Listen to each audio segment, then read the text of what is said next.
नमस्कार। आज हम एक बहुत ही दिलचस्प स्रोत से ली गई कहानी पर चर्चा करने वाले हैं। इसका नाम है राधा की हंसी, वृंदावन का नवजीवन। और इसमें एक छोटी सी कहानी है जिसका शीर्षक है जब राधा हंसती और वृंदावन थम गया।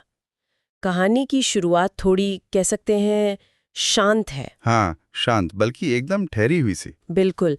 सोचिए, वृंदावन में सब कुछ रुका हुआ है। यमुना बह नहीं रही, हवा नहीं चल रही, मोर भी चुपचाप है और गोपियाँ? गोपियां भी एकदम खामोश। वजह? राधा। वो उदास है, गुमसुम बैठी हैं कहीं। ऐसा लग रहा है जैसे पूरे वृंदावन की धड़कन ही राधा की खुशी से जुड़ी हो। ये थोड़ा अजीब नहीं लगता कि एक व्यक्ति की उदासी सब कुछ रोक दे? हाँ, सतही तौर पे देखें तो अजीब लग सकता है, पर इस कहानी के संदर्भ में ये एक बहुत गहरा प्रतीक है। स्रोत ये बताता है कि राधा सिर्फ कोई एक गोपी नहीं, वो वृंदावन की आत्मा है। मतलब उसका इमोशनल सेंटर। अच्छा, इमोशनल सेंटर। हाँ, उनकी खुशी के बिना वृंदावन जैसे बेजान सा है। उनकी उदासी कोई आम उदासी नहीं, वो एक तरह की कॉस्मिक चुप्पी है जो सब पर छा गई है। हाँ, ये बात समझ में आती है। फिर कहानी में एंट्री होती है कृष्ण की। स्रोत कहता है कि वो आते हैं लेकिन कुछ बोलते नहीं, कोई लंबा चौड़ा भाषण नहीं, बस चुपकी से राधा के पास जाते हैं और उनके कान में धीरे से कुछ फुसफुसाते हैं, बस इतना ही। क्या कहा होगा, है ना, कोई राज की बात? यही तो कहानी का टर्निंग पॉइंट है, वो एक पल की फुसफुसाहट। और फिर जो होता है वो तो कमाल ही है। राधा अचानक से खिलखिलाकर हंस पड़ती हैं। अच्छा। हाँ, एकदम खुलकर, जैसे कोई बोझ उतर गया हो। और उनकी उस एक हंसी के साथ ही जैसे कोई स्विच ऑन हो गया हो। स्विच ऑन मतलब क्या हुआ फिर? स्रोत क्या कहता है? स्रोत बताता है कि जैसे ही राधा हंसी, वो बांसुरी जो चुप पड़ी थी ना, हाँ, वो अपने आप बजने लगी। अरे वाह। यमुना की लहरों में जैसे शरारत लौट आई, मिठास खुल गई, मोर नाचने लगे और गोपियों के चेहरों पर भी रौनक आ गई। पूरा वृंदावन, जो एक पल पहले एकदम शांत उदास था, वो एकदम से जीवंत हो उठा। हाँ, खुशियों से भर गया। ये तो वाकई अद्भुत है। एक अकेली हंसी का इतना गहरा असर। ये दिखाता है कि राधा की खुशी सिर्फ उनकी अपनी नहीं है, वो पूरे परिवेश के लिए, पूरे अस्तित्व के लिए जरूरी है। जैसे वृंदावन की सांसें हों उनकी खुशी। बिल्कुल। अब गोपियां सब हैरान हैं। वो भागी भागी राधा के पास आती हैं, पूछती हैं, अरे राधे, ऐसा क्या कह दिया कान्हा ने तेरे कान में कि तू इतनी खुश हो गई? हमें भी तो बता। हाँ, जाहिर है, सब जानना चाहेंगे।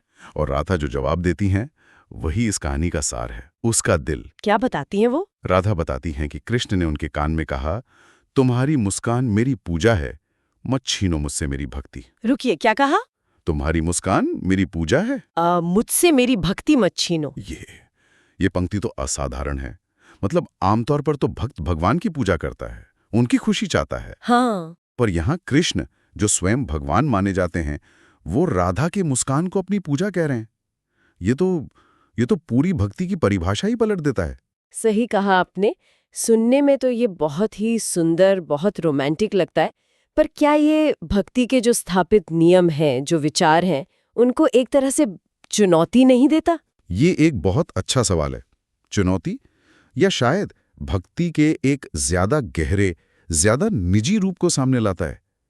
ये दिखाता है कि प्रेम जब अपनी पराकाष्ठा पर पहुंचता है तो आराध्य की खुशी, मतलब राधा की खुशी, भक्त यानी कृष्ण का सबसे बड़ा लक्ष्य बन जाती है। वही उसकी पूजा है। मतलब कर्मकांड वगैरह से परे? हाँ बिल्कुल, ये दिल के स्तर की भक्ति है। ये दिखाता है कि शायद सच्ची भक्ति यही है कि आप दूसरे की खुशी में अपनी खुशी देखें, उसके आनंद को ही अपनी भक्ति मान लें। प्रेम का शायद इससे ऊंचा कोई स्वरूप नहीं। वाओ! मतलब कृष्ण के लिए राधा की खुशी ही उनकी साधना थी, और जब वो उदास थीं तो कृष्ण को लग रहा था कि वो अपनी भक्ति नहीं कर पा रहे हैं। बिल्कुल, उनकी उदासी कृष्ण को उनकी भक्ति से रोक रही थी। ये प्रेम और भक्ति का एक एकदम ही अनूठा पहलू है। ये कहानी हमें ये सोचने पर मजबूर करती है कि भक्ति सिर्फ मांगना या चढ़ावा चढ़ाना ही नहीं है। किसी भी खुशी को अपना सब कुछ मान लेना, ये भी भक्ति हो सकती है।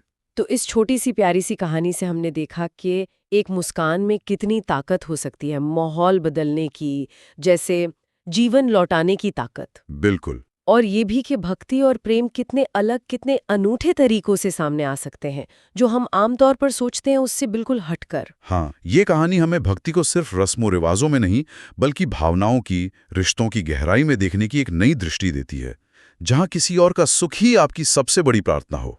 चलते चलते एक विचार मन में आता है ऐसी कहानी से जुड़ा हुआ। क्या सच्ची, निश्चल खुशी या कह ले आनंद, क्या वो अपने आप में दिव्यता का ही एक रूप है? एक ऐसी पॉजिटिव एनर्जी जिसका असर सिर्फ हम पर नहीं, हमारे आसपास की पूरी दुनिया पर पड़ता है। बहुत गहरा विचार है, सोचने वाली बात है।